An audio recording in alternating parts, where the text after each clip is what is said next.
Who diagnosed me and how did that appointment go? Well, I was diagnosed by an endocrinologist back in January of 2025. And it went like this. So I went into the room and we sat down and she's like, "What are you here for?" And I started to like blow it all out. And I was like, "Oh, I think I have lipedema. Do you know what lipedema is?" And luckily she said yes. And I said, "Okay."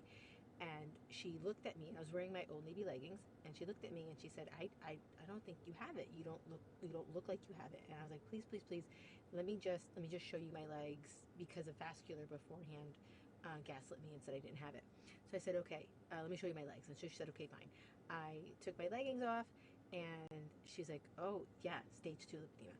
Now that's the moment where I kind of like shut down, because that validating moment and fear and devastated and wanting to know and not wanting to know and being finally told, like all that stuff was happening.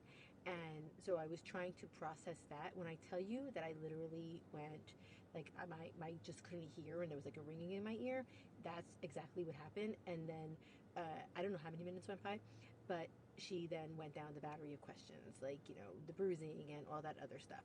And then from there, she started to tell me, she started to ask me what kinds of things I was doing, and I told her. And then she said that I was an A+ student because I was already doing the things that she would have told me to do.